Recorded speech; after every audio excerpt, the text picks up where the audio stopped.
GDP is one of the most popular terms of economics.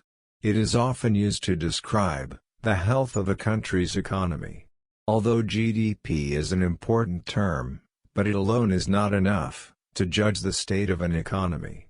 In recent time, it has even got more popular, as it fell tremendously in the COVID time, and is at a very high risk due to the expected recession. So it is important to get our concepts clear about GDP.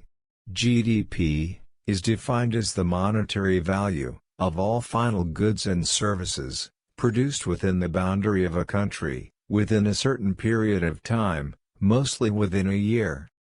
A final product is a good that will be consumed by a person and will not be used to make any other product. For example, sugar.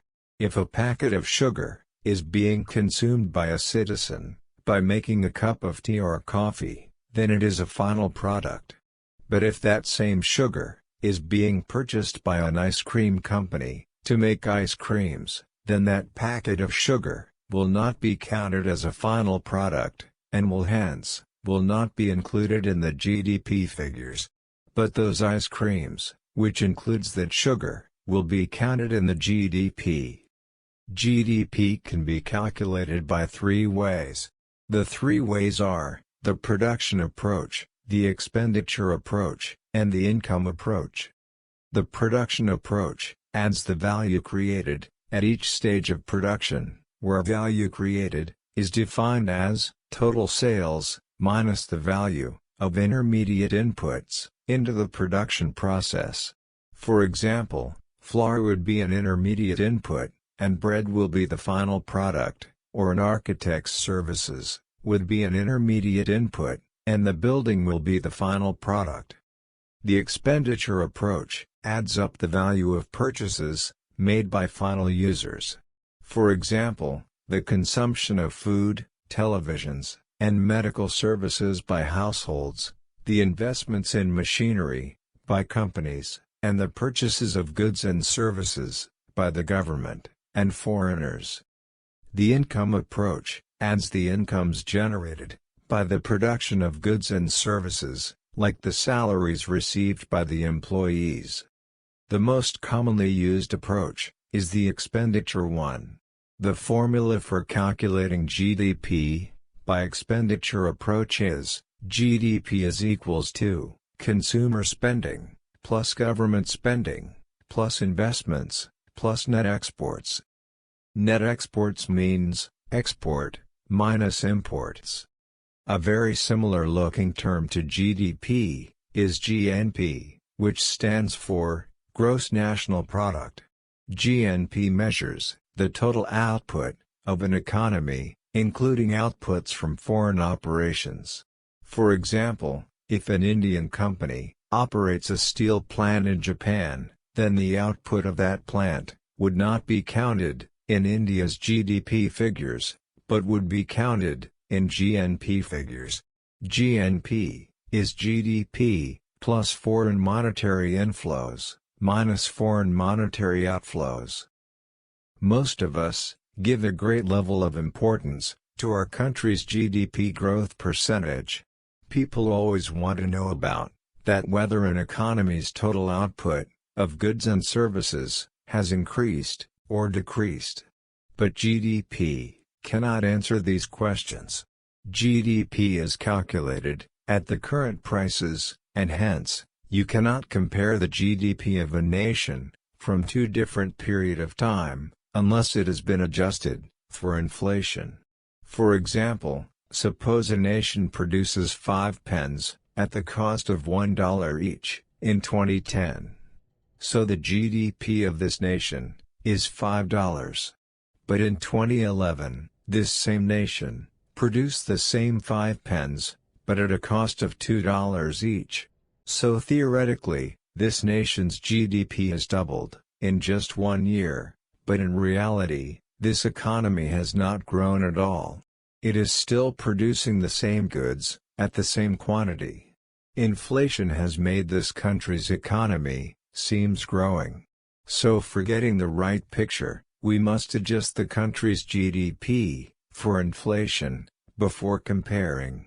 This adjusted GDP is called real GDP. So now we can successfully compare the GDPs of a nation from two different time periods. But what if we want to compare the GDP of two nations? Each country reports its data in its own currency. To compare the data, each country's statistics must be converted into a common currency. The two most common methods to convert GDP into a common currency are nominal and purchasing power parity, or PPP. Nominal GDP are commonly used to determine the economic performance of a country and to make international comparisons. It is the original concept of GDP. In the nominal method, currency exchange rates of the forex market are used for conversion. It does not take into account the differences in the cost of living in different countries. Fluctuations in the country's currency exchange rate may change a country's ranking from one year to the next, even though they often make little or no difference to the standard of living of its population. For example, suppose you earn $10 in the US, and your friend earned the same amount in India.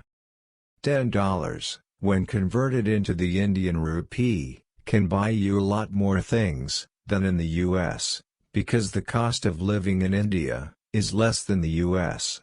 So when comparing the GDP of two countries, in PPP terms, an adjustment is done to both of the countries' GDP by comparing the prices of a basket of goods in both the countries.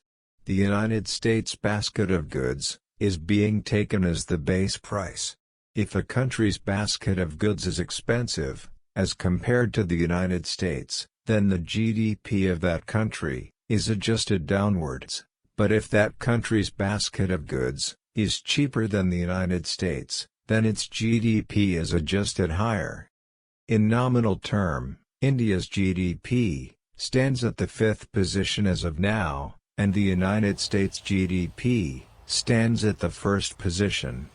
But in PPP terms, India's GDP stands at the 3rd position, whereas the United States GDP stands at the 2nd position.